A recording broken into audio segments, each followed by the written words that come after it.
particular poem, I'm playing off of this movie from, I think, 1970 called Parab or Pashin. It's a Bollywood movie. Do you know it? And there's this song from it that's a sort of raga-ization of Twinkle, Twinkle, Little Star, right? And so you have these two performers. One is sort of like supposedly genuinely Indian, and this British woman comes in and he's trying to teach her or Indianize her through music and through the Bollywood music, right? And through raga into making Twinkle Twinkle Little Star a British nursery rhyme into a sort of Indianizing it. Okay, so this is my poem to that. It's called Humpadori East and West, Twinkle Twinkle. Myself's a cursor, a little pulse, blinking baba black sheep in little bursts. It's boring here, nothing works, and the tune's a mother. I begin to flirt with disorientation. For a moment, I disappear entirely. Even pulsing's too serious. Call me pretty baby, call me little skirt, and we'll begin an intermittent slide into a likelihood. It's never easy to be ordinary, so I make myself into spectacle. I grow weirdly bright and colorful, glowing red and blue and red. I can't tell anymore if you're moving away from me or towards me. I recognize only two directions, away from me and towards me. There's a chance we live in both at once. Call me little star in the lurch. There's still a chance to make a claim for one. Yippee-yi-yi-yay, yippee-yi. Instantly, that's a line from the movie. There's a chance, jub-jub, hurry-hurry, fut-fut. When someone leaves you in pain, you double up. When someone leaves you in pain, you repeat yourself. Twinkle-ah, twinkle-ah. Right? It's like if you hold the note. You hold the note until it zigzags east and west and east and back again. You repeat yourself until you lose track of what is what. Drinking smokes and smoking cigarettes. You multiply a single point into absolute difference and raga your paranoia like a blinking idiot. Okay, this takes lines from that song. So it's a raga of Twinkle Twinkle. Okay, so let's see. I thought I would continue with this sort of Bollywood theme. Okay, have people in here like watched? Do you guys know? Like those three famous sisters that were playback singers, Lata, Usha, and Asha, like from, early Bollywood cinema, which I kind of studied. Okay, so I studied this. I went to Mumbai some years ago and interviewed all these Bollywood directors and stuff. It was quite fun. And it's a very multicultural industry, right? You have lots of different groups coming together, like Muslim, Hindu, all sorts of different folks coming together in that industry. Anyway, so this is a sort of ghazal, which is a Persian form, mostly, and it's about it's from the voice of these three sisters, right? Like these three famous sisters who were playback singers, who were the voice of all of these Bollywood stars for generations. And one of the sisters, actually, Lata Mangeshkar, was called the Nightingale of India. Okay, but it's kind of strange, like that there wasn't a greater variety of singing styles or voices, because in the culture there were many, but what you heard on the radio or what you heard from Bollywood was a particular singing style. So this is called Filmi Ghazal, Lata Usha Asha. We're a hum of three sisters, hum log we people. We sisters who sing, we're not the same people. Though sometimes we come together as one, only one can be number one with the people. I've had more top hits than anyone in the world. I'm often alone when I'm around people. I've never been the star I shoulda, coulda. You don't know me at all, but I call you my people. National anthems clumped with bhajans to the gods, voices issuing out of the blob, we the people. Urdu, Hindi, Telugu, English, Czech, Malayalam. Don't know the language? Hum along now, people. I vamp nursery rhymes, devotionals, guzzles, et al. It's not very smart to hump so many people. Overlapping intensities, we sing and are sung. The light streams on you, the beautiful people. You, Meenakshi, Nargis, Zenith, and Rekha. The moon is a fat, empty screen without people.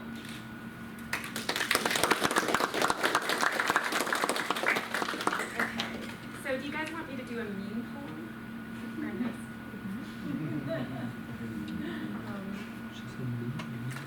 Okay, this book is kind of a meme book.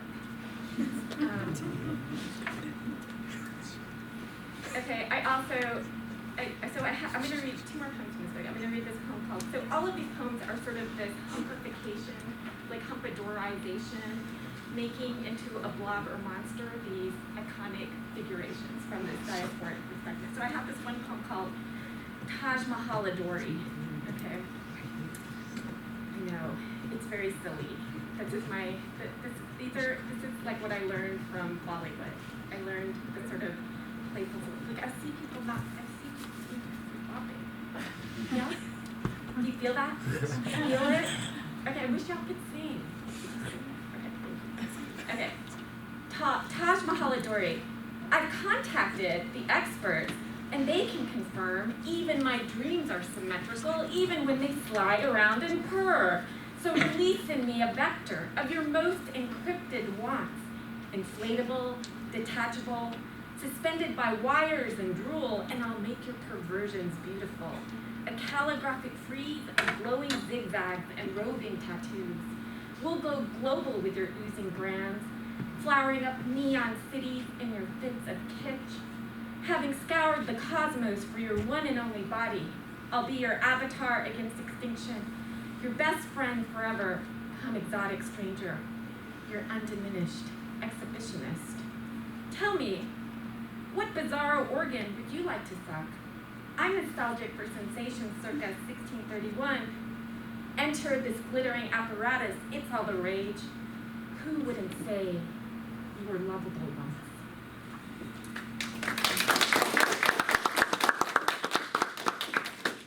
So this is the mean one.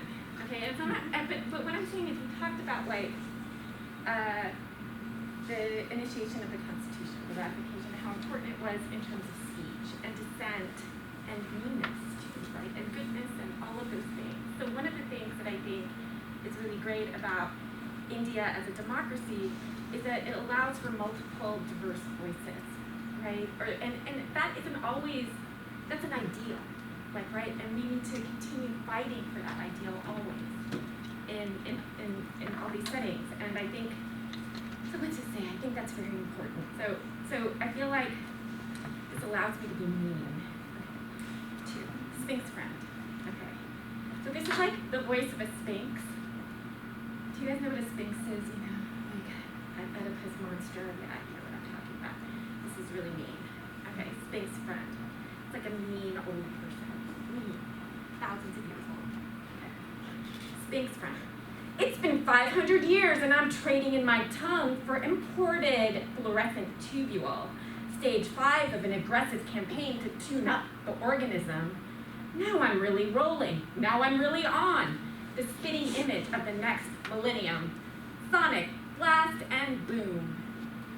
My latest tongue strobes your lingua franca.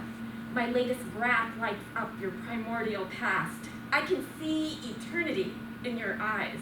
And it's a dark, wet rag. Evening glistens with interference and amoebas.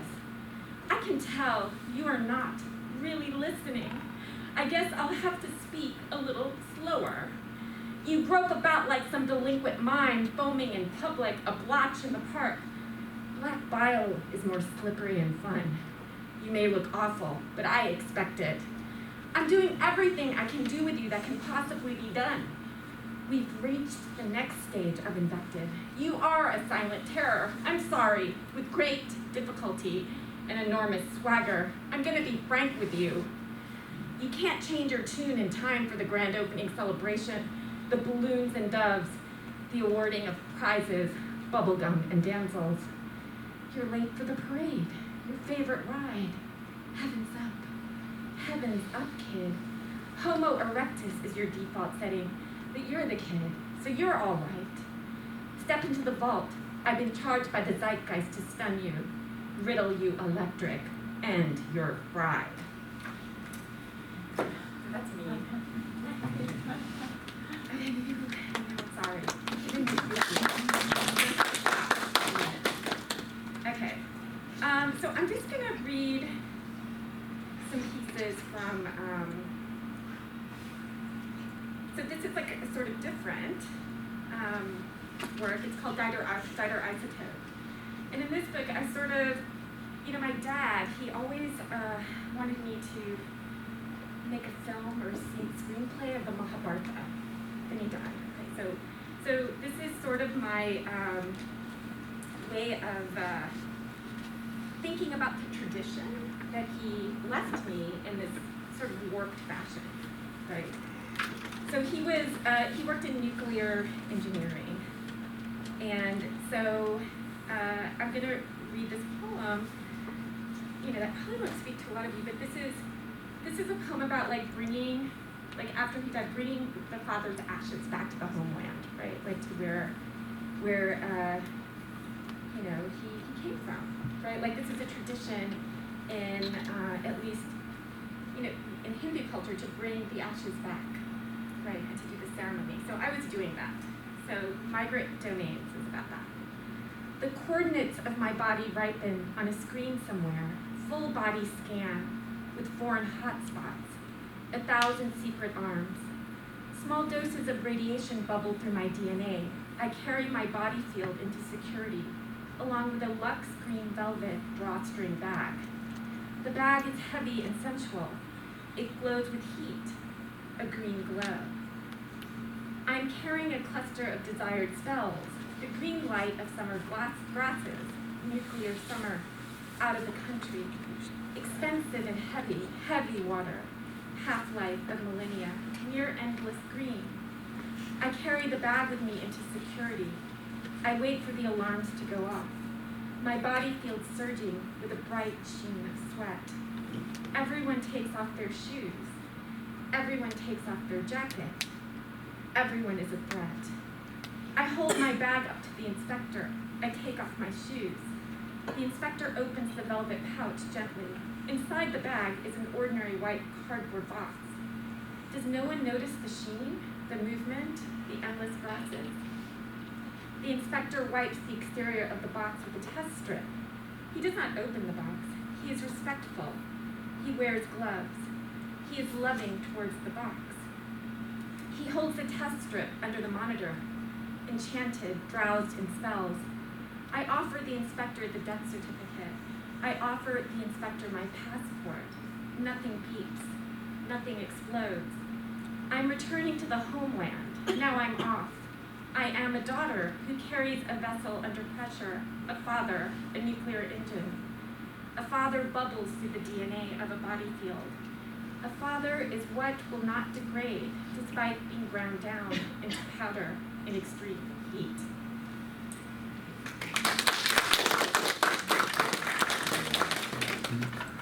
Okay, so let's see, what else? What else would we want to read? Okay, there's another poem called, basically this poem is about sort of how we sort of connect, and particularly this went through these cyber worlds, right? So part of our diasporic identity comes from maybe connecting to people online or through WhatsApp or through these various programs. I don't know about you, but for me, a lot of my family is all over the place, right? And a lot of my community is. Okay, so this is called Linganet, and it's about online communities. Okay.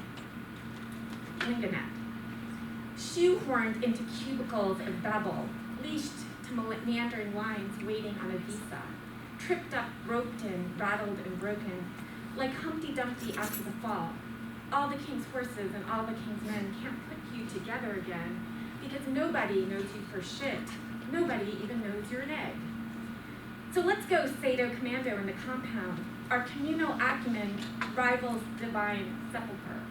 Nirvana-chasing nomads, networked noobs, unsung unsubbed.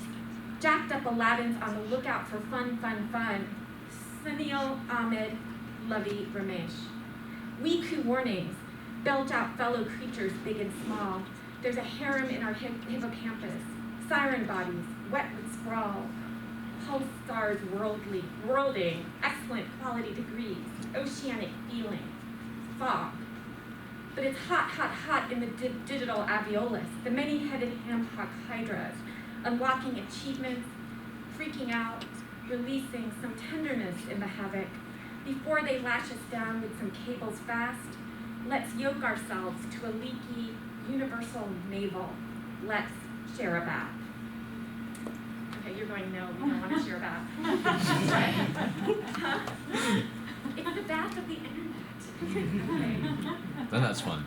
Okay, this is like, you don't want to share a bath with Sunil and all of these other dudes. Okay,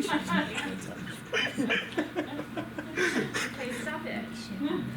I think maybe you need to open up a little bit. Okay, so what time do I have? Maybe I should read one more. I mean, technically, you should. Okay, one more? Yeah. Oh wait, I'll read two more. Okay, so I'm gonna read this one because we're in the moment of the virus. So I have a bunch of poems called Avatar poems. I'm interested in the idea of the avatar. So, the avatar means, it's the Sanskrit word for descent, and it usually means like the incarnation of God, but into material form, like, Krishna and all these other avatars of Vishnu. But avatar also means our digital embodiment, right? It's become this word for our digital sort of embodiments online. And so, anyway, I have a bunch of poems that deal with avatars. And I have one that I wrote a while ago, but it's called Avatar the Virus. And all of us are dealing right now with this moment of a virus, a particular virus, right? So anyway, I thought I would read this, and then I'll read Avatar the Flood. Okay. So Avatar the Virus. I hollow out jelly bodies. I survive the hiatus shaped like a torus, harrow space-time with my spore. So in the expanding universe, you are not alone. I rupture fuse eras, retrofit the air apparent for seismic terror battles, arouse the primordial ooze. Pursuit in the microscope, among my many virtues, I travel well. I ride the trade winds while meditating in situ, like Shiva on a petri dish. I don't bother counting the hours. I frustrate my many suitors entering chupka without their knowledge. You can read my vita in your antibodies, in your error messages. So many variants barebacking the river. On the visa of your liver, urethra, vitreous humor. In your mysterious fat stores, the server, the harvest, your fevers. Bird Abraxas HIV. I begin in nothing, rev up auroras of desire psychosis. Install my megalosymptoms into your constellations, your cells mutating with my each arrival. I revive the outbreak, saturate calamity with my plural strains, empty your body into the sacred flame. Swaha.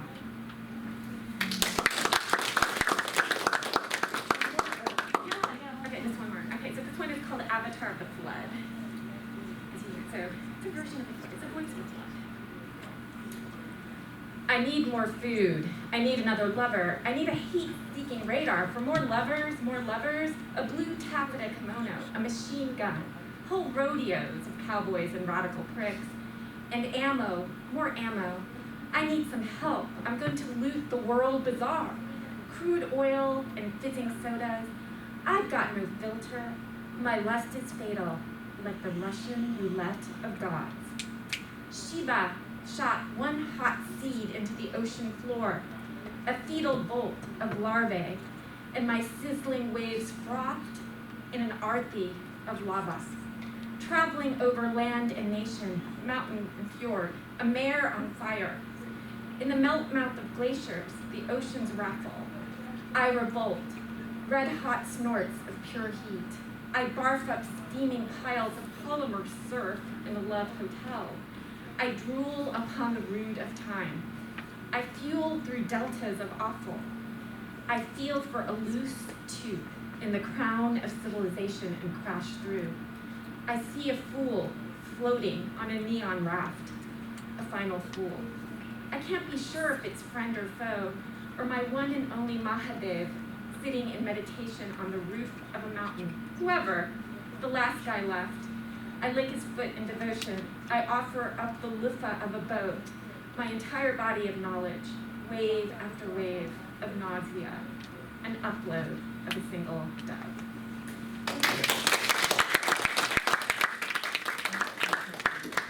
So thank you so much for doing these readings for us. I just wanted to invite everyone to ask questions for about 10-15 minutes, and then after that, please enjoy, have some snacks and talk. But we have Dr. Aggarwal here. I think it's so special that we got her here to UCF to do this reading for us. So I invite you all to ask questions while she's here. And also, over there. Yes, as well. We have Pandit Mali still, Yeah. so please, questions for our esteemed guests? Question for you, Dr. Aggarwal. How did you get, interested in poetry? And then you started writing it. How did I get interested in poetry? Well, I got interested in elementary school when I had these teachers that would make us recite these poems. Like, I lived in New Orleans, we would recite poems by like Langston Hughes and Tennyson and stuff. And so I think it was just being able to think of it as a sonic sort of thing that you said aloud that really, because when you would just read it on the page, it didn't do very much for me. But when I felt like you could perform it and you could speak it, it really entered into my body in this way. So I really recommend, if you're reading poems, to read them aloud so that you can feel the sort of materiality of the poem, like, in the way that your mouth moves and the way that your body moves. It's like a music. Yeah. My question is, what does your heritage mean to you? Like, why did you choose to continue studying like India and stuff as you went on in your career? What does my heritage mean to me? Well, I think, when I was younger, I really rebelled against being Indian. Okay, my family was here. I thought of Bollywood films and things that they would say as sort of restrictive, because they were saying, this is what it means. You're not an American, you're an Indian, right? And this is what it means to be Indian. And then I felt very dissociated from it. But it was only later that I started going back to it. And then everybody in my family was really surprised. Okay, they were just like, I thought you didn't care about it. I had this very rebellious phase, right? Where I was just like, I'm not Indian, I'm totally American. You are restricting me. And so I just think that despite that, I had really grown up with all these stories, like these stories of my parents' family, of the stories that they told me, about these different histories and these different epics. Like, my mom used to tell me stories from the Mahabharata and the Ramayana, and those were like my bedtime stories. And so I just realized that I had imbibed them so much, and when I was writing, that became a resource for me rather than something that I needed to push against. Like, I wasn't pushing against my parents anymore. I had grown up, and so I could claim it in a different way. When I was younger, my dad, I said, he always wanted to collaborate on a screenplay about the Mahabharata, and I was just like rolling my eyes at my father, saying, I don't want to do this. Okay, please. And now he wanted me to go to the village where his mother was and hear these stories and go with him. And I didn't want to do that at the time. And later on, you end up regretting that you didn't do that. Because so you might want to think about that yourself in terms of your own relationships with your heritage and your family, because I do think we tend to go through this phase where we might reject everything that our parents say or do for good reason, right? You have to reinvent that. So I think for me, it's been a way to approach this material through my own lens, right? In a sort of, to be able to claim it in a different way. And, so I have like this figure of this Daughter Isotope is kind of like a radioactive Debbie. You know how in like gods can just appear like multiple times, right? So I was just like, okay, if that's the case, why can't I just make up my own goddess? So yeah. So sometimes I actually dress up like the radioactive Debbie. That's interesting. Yeah. In what ways are you using forms that you're saying they're hybrid? I saw a couple things where you're moving some pages. So in what ways are you using on a hybrid form? So I actually I'm building my website. I'm rebuilding my website right now. But I think of so for me, if you're reading poems or you're reading any work, the reader takes something. You can't predict what the reader is going to take from it. So I actually believe in multiple iterations of the work. There's this poet, Tom Broadway, who's a Caribbean poet, and he has many different versions of his work. So the poem isn't like a finished product ever. Like one poem can be remixed or remade. And so one of the things that I do is I remix my poems in video and performance sometimes. So I might take a few lines, or I might take things and remove them, or and actually that's why I would love to collaborate with some musicians, because I'm interested in this idea of how a poem can change form. So I have these videos and these collaborations and comic books, even with other artists, in which they sort of reform my work. And I actually invite other people to do that, and if they send it to me, I'll put it on the web if I like it, right? So does that answer your question? Right? Yes. Like, yeah. Yeah. So and your website that you're updating, that'll be linked on your faculty page. It's not. It's under daughterisotope.com. Oh, okay. Or like Good. if you look at my name, it's there. But Okay. I don't have it. It's not quite completely like I just got a new one. So the multimedia cloud on my website is going to be there is a bunch of material, and in fact I was going to show some of it today, but we couldn't get it loaded. Right? Like I have these like GIFs. Like I make these videos out of GIFs and stuff, and I have sound. I'm interested in like especially with this book, I'm interested in sort of like there's a lot of AI, which there's these AI goddesses in here.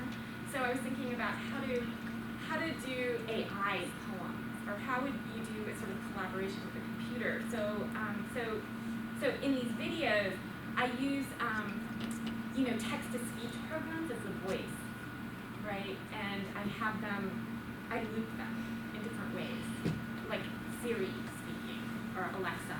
Yeah, it's like Alexa or Siri. Alexa or Siri as a sort of goddess. Okay. Yeah.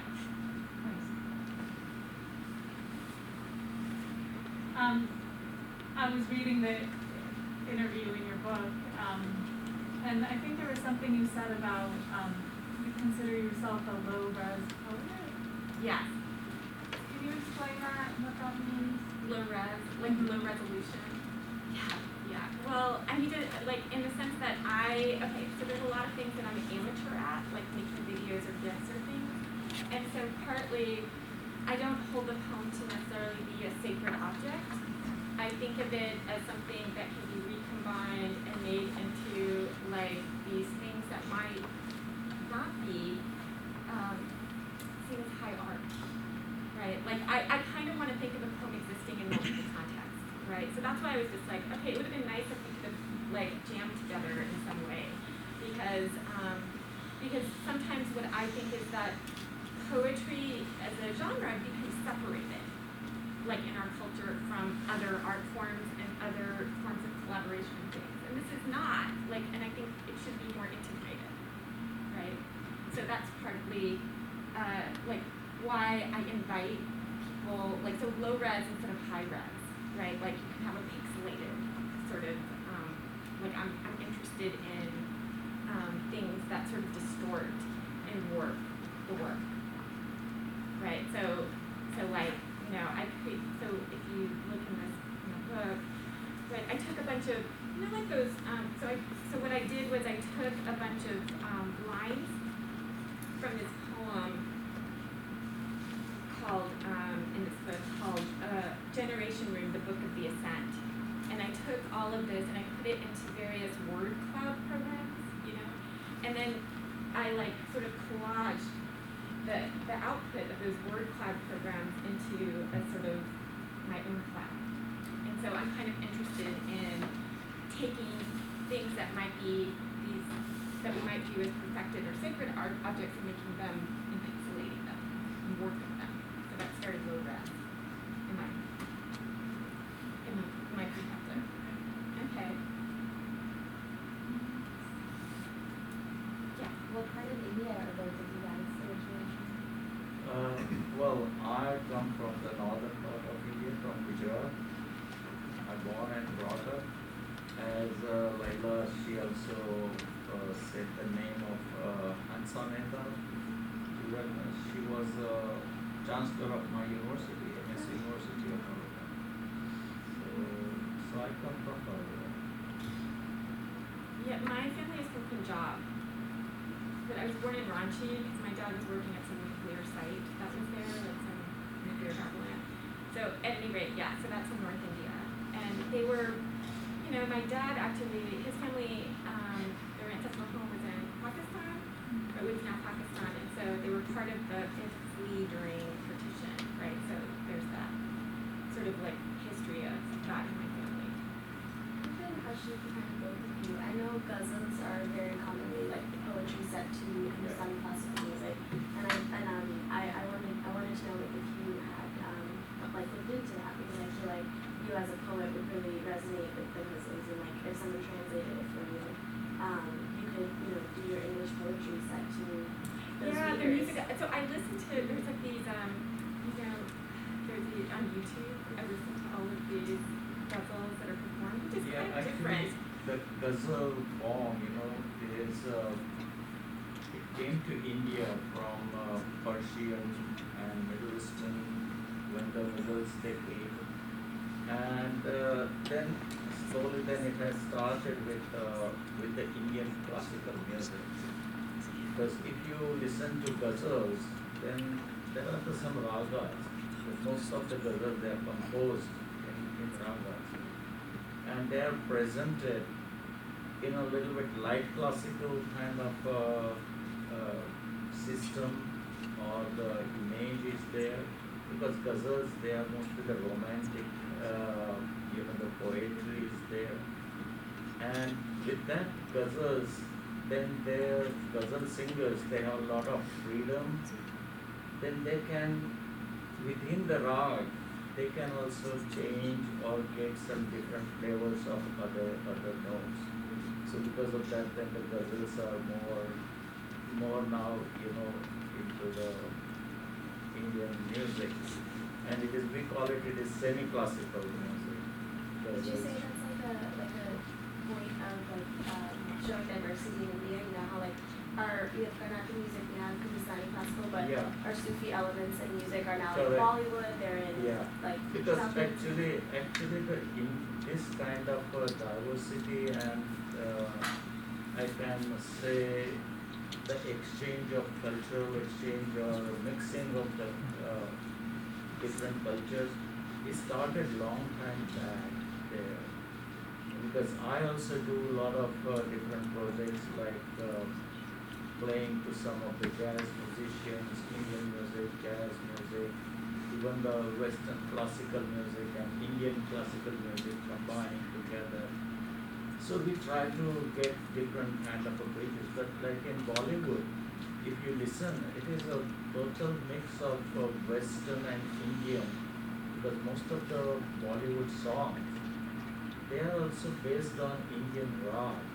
I mean, like if you hear this Saregama or Indian Idols and like that, they sing mostly the all old songs, because these old songs they are based on Indian classical. But again, then they have some kind of a presentation in Western art with the whole orchestra is playing, because when I was long time back in India, I used to play in Bollywood music working with Lakshmikant Parelal and Khayyam and all these people. And then we had in the recording studio a huge big Western music section there and the Indian music section. So it was, I mean, in India it's like a melting pot for the different cultures together. And it still goes on. I think that's an amazing. Yeah. Well, you know, in the it's interesting because in the U.S. you have this Kashmiri poet Aga Shahid Ali, who sort of popularized the sort of poetic form of the ghazal in the U.S. Right, and so then a lot of American and U.S. poets started doing like their versions of the ghazal, which is there's a hadith and a.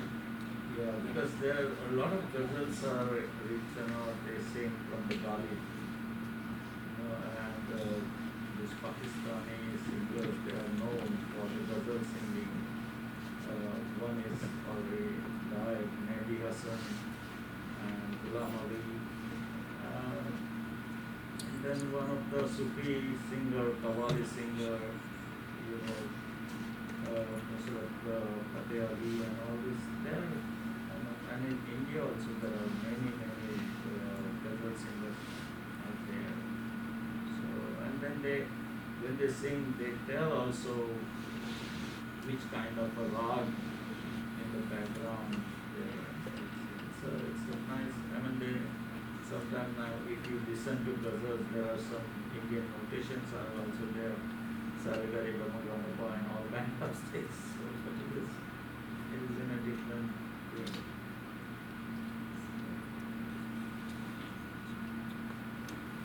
Any other questions? I was gonna eat. Yeah. Yeah. So if anyone, no other questions, then I want to thank you all for coming. Thank you so much. Thank you so much.